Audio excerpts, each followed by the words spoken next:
Hi guys! Welcome and welcome back to my channel. So in this video guys is i-share ko sa inyo ang isang bagong application na nakita ko sa Google Play Store. And sila daw guys ay nagpapautang up to 25,000 pesos. Ayan, and ayon sa kanilang application, ayan, low interest of 0.03% per day. But before we go on guys, sa mga hindi pa nag-subscribe, mag-subscribe na, i-hit ang bell button para ma-update kayo sa upcoming videos and tutorials and mapabilang din kayo sa mga upcoming na pag-giveaways natin.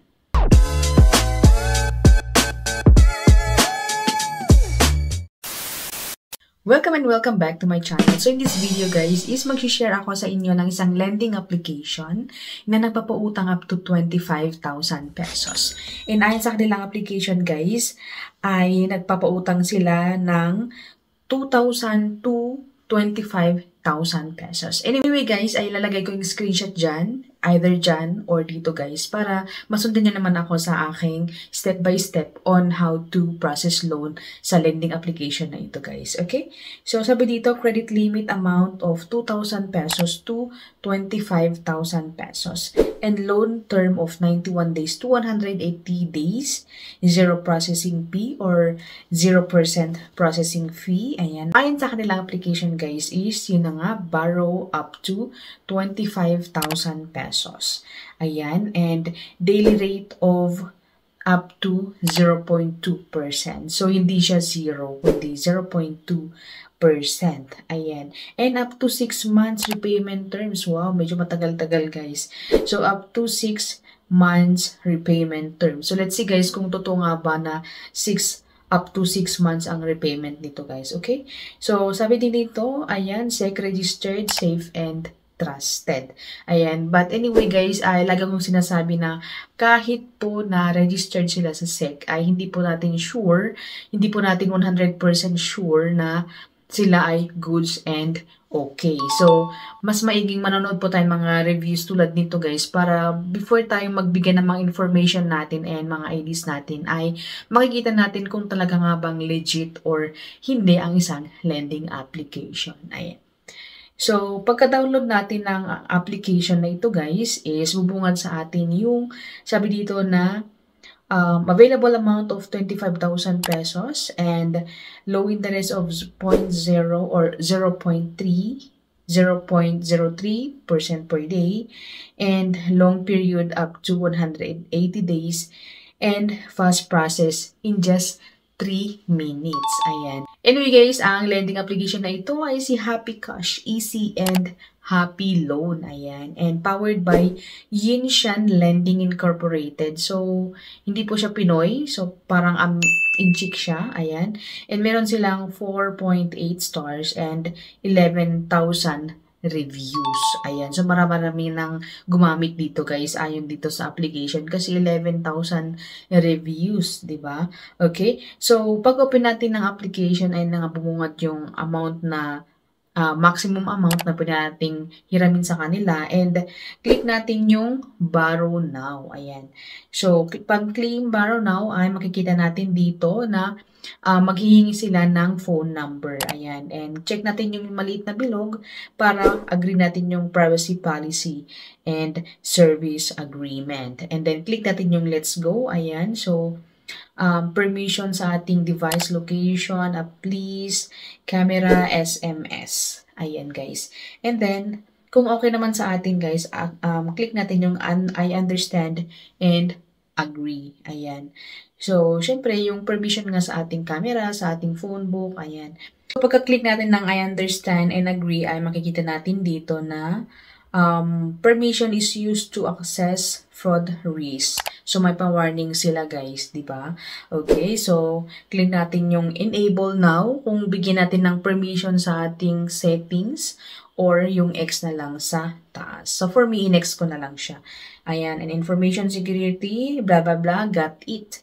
Ayan. And then, after which guys is yung personal information na natin. So, hingi sila ng person or purpose of loan. Sa purpose of loan guys, ay meron silang binigyan na pagpipilian. Ayan, business startup, business development, business trip, other business use, emergency, medical education, travel generation expenses, and internet cable. Ayan. So, yun lang nga guys. Meron silang binigay na pagpipilian. Ayan. So, parehas din sa educational level. Bibigay din yung pagpipilian, either primary, secondary, bachelor, master degree, or doctorate po tayo daw. Ayan. And next is yung number of credit cards, and then yung province, yung city, yung district, yung complete home address na natin, and yung personal email. Ayan. So, after which guys is click natin yung next. Ayan. So, sa next page naman guys, or sa next na step is yung ating information work or work information. Ayan. So, tatanungin ang ating occupation, monthly income, payroll, period, or payment, or pay days. Ayan. So, sa occupation naman, bibigay ulit ng mga pagpipilian gaya ng BPO, teacher, OFW, unemployed, student, professional specialist, self-employed, staff, director, manager, or yung contract employee. Ayan. So, after which guys, ay next na natin. So, yung ating contact reference. So, sa kanila guys, sa happy application na ito is 3 lang po.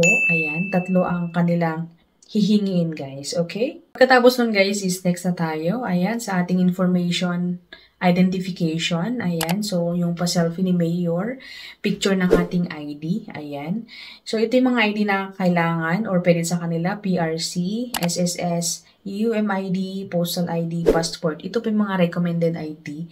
Bagamat kung wala po tayo doon ay meron din yung other type of ID like yung driver's license, national ID, pag-ibig ID. Ayan, and yung ating TIN ID, Voters ID, and yung PhilHealth. Yun po yung other ID, pero most recommended po yung mas nauna. Ayan. So, in here guys, ay hindi po automatic na i-capture or pag picturean muna ng ating ID ay hindi po automatic na makaka-capture information. So, isa-isahin po natin yung ID number. First name, middle name, last name, birthday, gender, and yung marital status. Ayan. After which guys, next na natin yung ating pa-selfie ni Mayor. Ayan. So, in here, sabi dito, facial verification. Ayan. So, verify now. Ayan. So, agad-agad guys, i-verify mga information natin kung okay ba sa kanila or hindi. Ayan. So, unfortunately guys, pag makikita niyo yung screenshot na yan, ayan. So, mag-verify na siya guys. And, ang bilis mag-verify. But then, sad to say guys, na ang application na ito ay hindi po tayo approve. Kaya hindi ko po maipapakita kung goods ba sila or hindi. Ayan. So, sabi dito, sorry, credit rating not approved. So, ink. Ganon, guys. Ayan. So, hindi ko po masasabing good or bad.